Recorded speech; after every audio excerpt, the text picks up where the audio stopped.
Sir ಏನಾಯ್ತು sir compound ಹಾಕುವಾಗ ಏನ್ ಮಾಡ್ತಾ ಇದ್ರಿ ಕೆಲಸ? ನಾವು JCB ಮಟ್ಟ ಮಾಡಿಸ್ತಾ ಇದ್ದೋ. ಒಂದು 4-5 ಜನ ಹುಡುಗರು ಬಂದು ಒಂದ್ ದಿವಸ ಕೇಳ್ಕೊಂಡು ಹೋದ್ರು, ಕೆಲಸ ನಿಲ್ಸಿ ಅಂತ ಹೇಳ್ಕೊಂಡು ಹೋದ್ರು. ಆಮೇಲೆ ಬೆಳಿಗ್ಗೆಗೆ ಒಂದು 2 JCB ತಗೊಂಡೋದ. ಅವತ್ತು ಬಂದ್ರು ಹುಡುಗರು, ಒಂದ್ ವಾರ ಹುಡುಗರು ಬಂದ್ರು. ಹುಡುಗರು ಬಂದು 30ನೇ ತಾರೀಕು ಬಂದು ಒಂದು 5 JCB ಮಾಡ್ತಾ ಇದ್ದ. 5 JCB ಬಂದಾಗ ಒಂದು 20 ಹುಡುಗರು ಮೊದ್ಲು ಬಂದು ಕೆಲಸ ನಿಲ್ಸಿ ಅಂತ ಕೇಳಿದ್ರು. ನಮ್ ಜಮೀನ್ ನಾವು ಹೊಡಿಯಕ್ಕೆ ನೀವು ಕೆಲಸ ನಿಲ್ಸಕ್ ನೀವ್ ಯಾರು ಹೋಗ್ರಿ ಇಂದ. ಅದಕ್ಕೆ ಇವನು JD ಕೃಷ್ಣಪ್ಪ ಬಂದು ಕರೆದ. ನಾನು ಅಗ್ರಿಮೆಂಟ್ ಹಾಕ್ಸ್ಕೊಂಡಿದ್ದೀನಿ, ನಿಮ್ದೇನೋ ಡಾಕ್ಯುಮೆಂಟ್ ನೀವು ತಗೊಂಬನ್ನಿ, ನಂದೇನೋ ಡಾಕ್ಯುಮೆಂಟ್ ನಾವು ತಗೊಂಬತ್ತೀವಿ ಅಂತ ತಕ್ಕ ಕೆಲಸ ನಿಲ್ಸ್ರಿ ಅಂದ್ರು. ನಾವು ಭಯ ಬಿದ್ದು ಕೆಲಸ ನಿಲ್ಸ್ತೋ. ಕೆಲಸ ನಿಲ್ಸಾದ್ಮೇಲೆ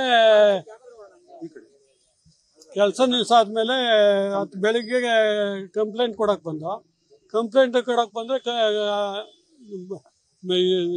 ಪೇಪರ್ ಇದನ್ನ ಮಾಡಿಸ್ಕೊಂಡಿದ್ದೀನಿ ಅಂತ ಹೇಳಿ, ಅಗ್ರಿಮೆಂಟ್ ಮಾಡಿಸ್ಕೊಂಡಿದ್ದೀನಿ ಅಂತ ಹೇಳಿ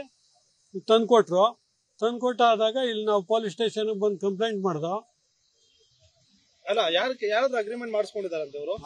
ಅದು ನಮಗ್ ಗೊತ್ತಿಲ್ಲ. ಫೇಕ್ ಡಾಕ್ಯುಮೆಂಟ್ ಒರಿಜಿನಲ್ ಆಗಿ 41ನೇ ಇಸ್ವಿ 1941ರಾಗೆ ನಮಗೆ ನಮ್ಮ ಅಜ್ಜಿಗೆ ರಿಜಿಸ್ಟರ್ ಆಗೈತೆ.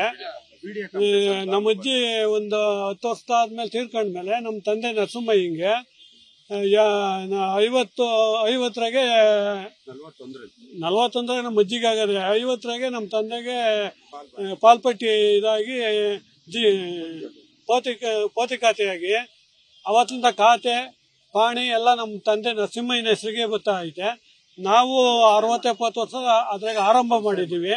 ಏನೋ ನಾವು ಕಾರಣಾಂತರದಿಂದ ನಮ್ಮ ತಂದೆ ಅಣ್ಣ ತಮ್ಮದಿರೆಲ್ಲ ಸ್ವಲ್ಪ ಇದಾಗಿ 91ರಾಗೆ ಕೇಸ್ ಹಾಕೊಂಡು ಸಿವಿಲ್ ಕೋರ್ಟ್ಗೆ 2003ರಾಗೆ ತೀರ್ಮಾನ ಆಯ್ತು. ಯಾರೋ ಒಬ್ರು ಸಮಾಧಾನ ಇಲ್ಲ ಅಂತ ಹೇಳಿ ಹೈಕೋರ್ಟ್ಗೆ ಹೋದ್ರು. ಹೈಕೋರ್ಟ್ಗೆ ಹೋದ್ಮೇಲೆ 2023 ಡಿಸೆಂಬರ್ 7ನೇ ತಾರೀಕು ನಮ್ಗೆಲ್ಲರಿಗೂ ರಾಜಿ ಮಾಡಿ ಇಂತಿಂತವ್ರಿಗೆ ಈ ಭಾಗ ಅಂತ ಕೊಟ್ಮೇಲೆ ನಾವು ಅವ್ರ ಭಾಗದಾಗೆ ನಾವು ಕೆಲಸ ಮಾಡ್ತಾ ಇದ್ರೆ ಇವ್ರು ಯಾವ್ದೋ ಜನವರಿ 16ನೇ ತಾರೀಕು ಸೃಷ್ಟಿ ಮಾಡ್ಕೊಂಡು ಬಂದು 50 ಜನ 60 ಜನ ಬಂದು ನಮ್ಗೆ ಏಕಾಏಕಿ ಕಷ್ಟ ಕೊಡ್ತಾರೆ. ಕೆಲಸ ಮಾಡಬೇಡಿ, ನೀವು ನಿಮ್ ಪೇಪರ್ ನೀವು ತಗೊಂಬನ್ನಿ, ನಮ್ ಪೇಪರ್ ನಾವು ತಗೊಂಬತ್ತೀವಿ, ಲಾಯರ್ಗಳ ಮುಖಾಂತರ ಮಾತುಕತೆ ಆಡೋಣ ಅಂತ ಹೇಳಿದ್ರು. ಅನುಕ್ಷಣದ ಸುದ್ದಿಗಳಿಗಾಗಿ ವಿಸ್ತಾರ ನ್ಯೂಸ್ ಯೂಟ್ಯೂಬ್ ಚಾನೆಲ್ ಸಬ್ಸ್ಕ್ರೈಬ್ ಮಾಡಿ. ಹೊಸ ಸುದ್ದಿಗಳ ನೋಟಿಫಿಕೇಶನ್ಗಾಗಿ ಬೆಲ್ ಐಕಾನ್ ಕ್ಲಿಕ್ ಮಾಡಿ. ಲೇಟೆಸ್ಟ್ ಅಪ್ಡೇಟ್ಸ್ಗಾಗಿ www.vistaranews.com ವೆಬ್ಸೈಟ್ಗೆ ವಿಸಿಟ್ ಮಾಡಿ. ಅಂಗೈಯಲ್ಲೇ ಜಗತ್ತಿನ ಸುದ್ದಿ ತಿಳಿಯಲು ವಿಸ್ತಾರ ನ್ಯೂಸ್ ಕನ್ನಡ ಆಪ್ ಡೌನ್ಲೋಡ್ ಮಾಡಿ.